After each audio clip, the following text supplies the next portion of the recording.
Ms. Garza, thank you for taking some time to talk with us. Well, thank you. Thank you for having me on. During the March primary, you were in a crowded field of Democrats vying to be the next Attorney General of Texas. You ended the night with a sizable lead, earning 43% of the vote to Joe Jaworskis' roughly 20%. Now, since that time, you both have earned some notable endorsements and support.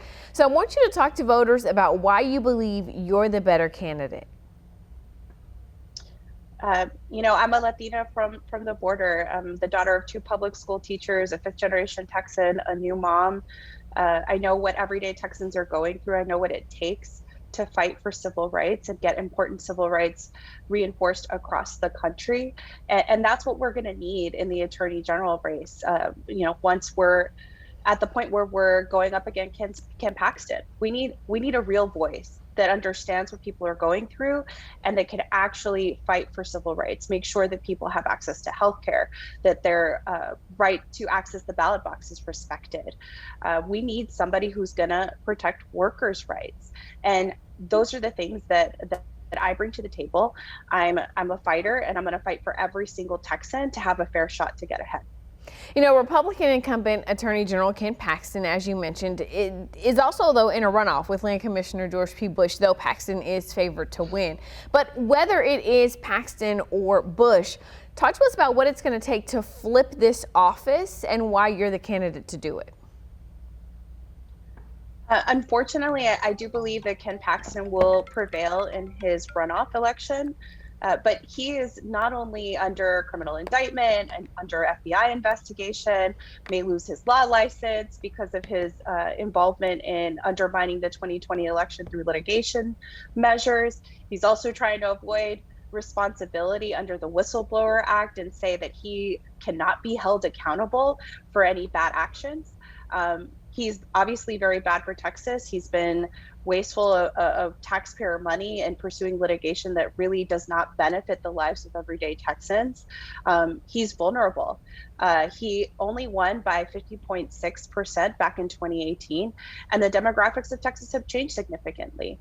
I think Texans are waking up. They're seeing that he is corrupt. He is not looking out for their interests, and we need to have someone in this office that is going to look out for Texans, that is going to ensure that the Office of Attorney General is the people's attorney.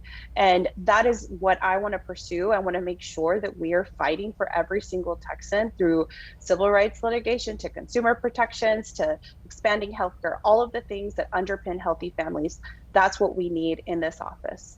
Mr. Jaworski says his experience and moderate stance is one of the reasons voters should elect him, because that will help his ability in defeating Paxton if he is elected out of this runoff. What's your response to that? Look, we have to start winning elections as Democrats, and Democratic voters in the primary overwhelmingly chose myself over Mr. Jaworski. 43% of the vote in a crowded primary should be a very clear indicator of what Texans want to see. They want to see representation. They want to see a woman. They want to see a Latina. They want to see someone that understands their lived experiences. As I mentioned earlier, I'm a Latina from the border. My community does have high rates of poverty, high rates of uninsured rates. Even my own family, I grew up with a sibling with disabilities, and I saw my parents struggle to make sure that he had the health care he needed. And I know that these are the things that everyday Texans are dealing with because I've dedicated my entire career to fighting for families and making sure that they have the things that they need through Texas courts, through family cases, through immigration, through criminal defense work and constitutional law. So, I'm the best situated person to take on Ken Paxton because of my experience, because I understand what people are going through, and I'm proven fighter in fighting for civil rights, and that's what we need right now. If you win this primary and are elected Attorney General in November, what's going to be your top priority for the state of Texas? Tell us what you are going to do day one. Day one, we need to have a full audit of all of the litigation that is outstanding, that is wasteful of our resources. We need to take it back to basics and focus on families and focus on all the things that underpin healthy families. That includes a civil rights division that is fully funded, that addresses voting rights, that ensures we have access to reproductive health care, that protects the LGBTQ community and people with disabilities, that we have a workers protection bureau that ensures that workers are not subject to wage theft or misclassification, and that we have accountability for bad corporate action through our consumer protections. We need to have accountability for what happened with the power outage and the freeze and the price gouging that ensued, that all of us experienced in Texas.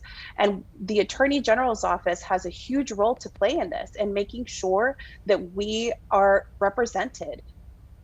You mentioned reproductive rights there, so let's talk a little bit about the leaked draft from the U.S. Supreme Court indicating Roe v. Wade will be overturned. As you know, Texas has a trigger law that will ban abortion 30 days after that ruling, which could come down, sometime this summer. You, again, saying you want to defend reproductive rights. You also said you would refuse to defend laws that infringe on a woman's reproductive rights. Is that still going to be the case if Roe is overturned, and how are you going to do that? Look, on this issue, I don't come with promises, I come with results. My legal career has been built on ensuring that we are protecting our most vulnerable, and that does include reproductive rights. I'm a new mom. I just gave birth 6 weeks ago. I know how critically important the decision to become a parent is for someone. The Attorney General is really the last stand in this fight once Roe is overturned this summer. Because once Roe is overturned, yes, we have a trigger law here in Texas, but the responsibility or the decision making on whether or not we're going to protect women's access to health care is going to go to the states. And the Attorney General is going to be the last stand. We can do something about this. We can protect people. We can challenge the trigger law. We can ensure that we are not enforcing it. I mean, the Attorney General is going to have expanded powers under that trigger law to go after civil suits and ensure that that the law is being followed. If we do not unseat Ken Paxton at this critical moment, we are not going to be able to protect women in this state, because it's not just about abortion access. It's not just about healthcare. It's really about being a fully realized human being and to be able to make decisions for your own self. And that's something that I'm not going to give up as the Attorney General of Texas. The Republican candidates in this race have made the border a top priority for them. Is that something that you also would want to focus on if you are elected, and if so, how? I'm the only candidate that is from the border region. I grew up in the Rio Grande Valley. I love my community. It is a really family-oriented community, and we love our neighbors, just like every Texan does. The border region has been used as a wedge issue by the Republican Party, by the state leadership. We need to focus on the things that are actually impacting Texans, because focusing on the border that we've seen coming from Ken Paxton and from Governor Abbott, it's just a distraction from the things that people actually need.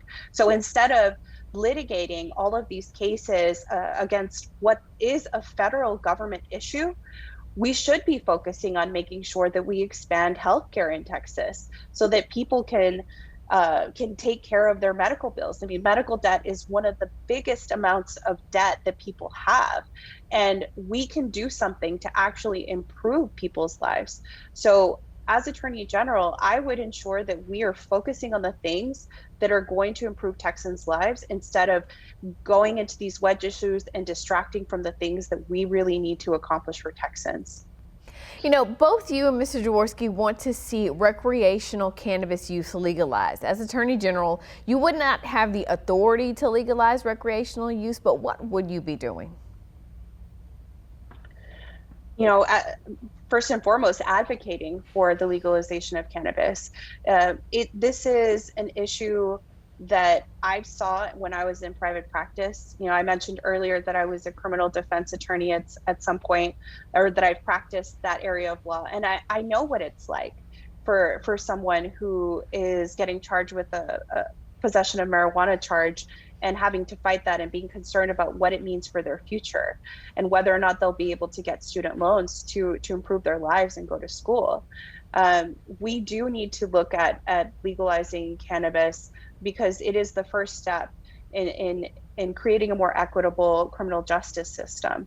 And we also need to ensure that we give people more opportunities by expunging records for low-level offenders. This is an issue that I believe that all Texans can agree on. You know, it is also an economic issue. You know, legalizing cannabis will bring in more dollars into Texas that will help us improve our school system, that will help us improve public services. So as Attorney General, this is something that I can advocate for. I can work with county leaders, statewide leaders, legislators in ensuring that this is something that gets done. I want you to give our viewers some final thoughts on why they should elect you later this month.